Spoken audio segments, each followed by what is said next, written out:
안녕하십니까. 콘크리트 기사 및 산업 기사를 강의하는 김현우입니다. 자, 이번에는 전 시간에 이어서 콘크리트 이제 그 시공편이죠. 이제 시공편 내용 중에 특수 콘크리트에 관련된 내용을 한번 보도록 하겠습니다. 그래서 첫 번째 경량골재 콘크리트라는 게 나오죠. 그래서 경량골재 콘크리트는 그 콘크리트에 들어가는 골재가 말 그대로 이제 경량제 골재를 사용한다는 거죠.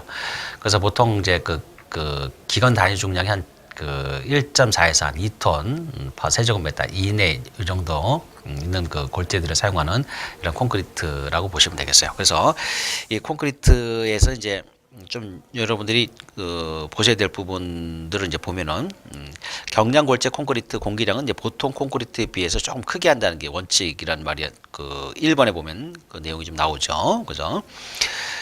그리고 이제 그 시공시 일반 콘크리트와 이제 거의 같고 다른 점은 이제 골재를 갖다 프리웨팅 한다는 거예요. 프리웨팅이라는 것은 이제 골재가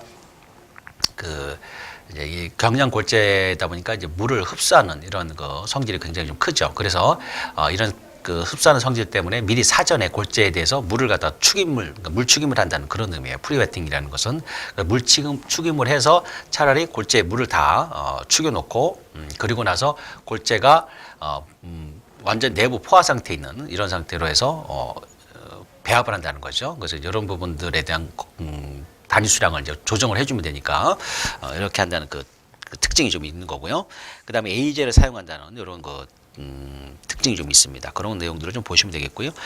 그 다음 경량 콘크리트의 종류를 보니까 그 경량 골재 콘크리트라는 게 있고 경량 기포 콘크리트 또 무쇠 골재 콘크리트라는 것도 있죠. 그래서 이제 경량 콘크리트 종류 요 세 가지 좀 봐주시면 좋겠고요.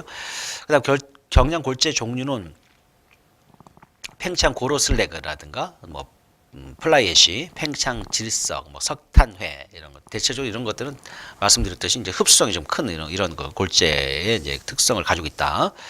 자, 그다음 세 번째 보면은 그 경량 골재 콘크리트에 대한 일반적인 사항을 보니까 자, 경량 골재는 강도가 높고 입도, 양호, 반응성 골재를 배제하면 사전에 이제 프리웨팅을 한다. 조금 전에 말씀드렸던 이제 프리웨팅 물축임에 대한 이제 그것들이 필요하다는 그런 의미죠.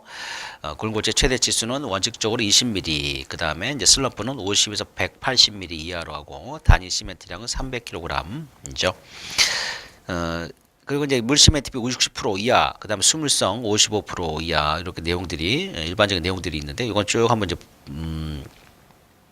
보시면 되는데 이제 경량 골재 콘크리트에서는 거기 보시면 이제 그 7번째 경량 골재 콘크리트를 보통 콘크리트에 비해서 진동기를 찔러 넣는 간격을 작게 하고 진동 시간을 약간 길게 해서 다져야 된다. 이거죠. 이거 주좀 권해야 되겠죠. 이게 시험에 이 내용 가지고 산업 기사에 출제가 상당히 많이 되었던 부분들이에요. 그래서 경량 골재는 어떻게 한다고요? 경량 골재는 일반적으로 우리가 그 일반적 콘크리트에서는 찔러 넣는 간격에 대한 뭐 0.5m죠. 그죠? 50cm 간격으로 찔러 넣죠. 그리고 이제 그 찔러 넣는 시간도 5에서 15초 정도 이렇게 쭉 찔러 놨다가 그다음에 이제 다진 봉을 빼내요. 근데 이거는 조금 더 길게 해줘야 된다는 거. 짧게 하는 게 아니고 어떻게 한다고요?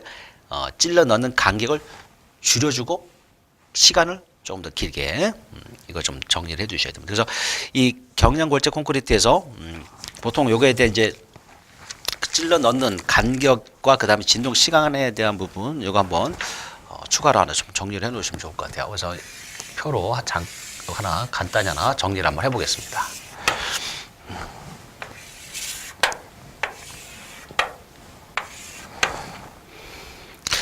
경량 골재 콘크리트에서도 그러니까 유동되지 않은 것과 유동화된 게 있어요. 유동이 안 된 것과 유동화를 시킨 게 이제 이렇게 나눠볼 수가 있고요. 이때 그 다진 봉을 찔러 넣는 간격과 시간 이게 이제 유동되지 않은 거는 이거는 0.3m 간격이고 유동화된 거는 0.4m 조금 여유가 있는 거죠. 유동성이 있으니까 유동되지 않으면 그만큼 간격을 더 줄여야 되는 거예요. 그죠?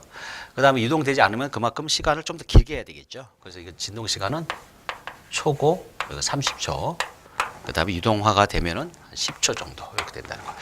그래서 이거 정확히 좀 구분을 좀 해두시면 좋겠어요. 그래서 어쨌든 전체적으로 찔러넣는 간격은 줄이고 우리가 그 일반 보통 콘크리트는 얼마였죠? 이게 0.5m였죠, 그죠? 0.5 줄였잖아요, 그죠? 근데 이걸 조금 더 세분화시켜 봤을 때 유동화되지 않은 경우와 유동화된 경우를 나눴을 때 0.3, 0.4. 그다음에 시간도 조금 더 길게 하죠. 30초, 10초. 우리가 보통 이제 그 보통 콘크리트는 5에서 한 15초 정도 이 정도 봉을 집어넣고 드러내는 시간이 이 정도 걸리죠. 그래서 이걸 구분을 좀 해두시기 바랍니다. 이런 것들이 시험에 좀 출제가 되었고, 그 다음에 이제 일반적인 내용은 조금 전에 말씀드린 그런 내용을 가지고 뭐 그 다짐하는 간격을 조금 더 넓게 한다. 그리고 진동하는 시간을 조금 더 줄인다. 뭐 이런 식으로 이제 문제가 출제된 경우가 몇 번 있었어요. 그래서 그 내용에서 여러분들이 헷갈리지 않도록 그걸 정확히 잘 구분해 두실 필요가 있습니다. 그 다음에 이제 믹스에 이제 재료를 투입하는 표준시간, 이건 일반적인 내용이죠. 강제식은 1분 이상이고 가경식은 2분 이상. 이런 내용들이고요.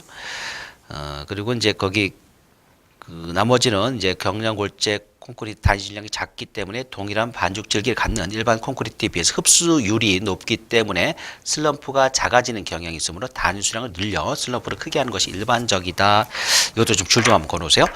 말씀드렸듯이 흡수율이 크다 그랬죠. 그래서 슬럼프를 조금 크게 한다는 거. 이게 이제 이 내용을 가지고 또 문제에서 슬럼프를 또 작게 한다 이렇게 물어본 경우도 있었습니다. 그래서 이게 산업기사에도 이 내용을 가지고 물어봤다는 거.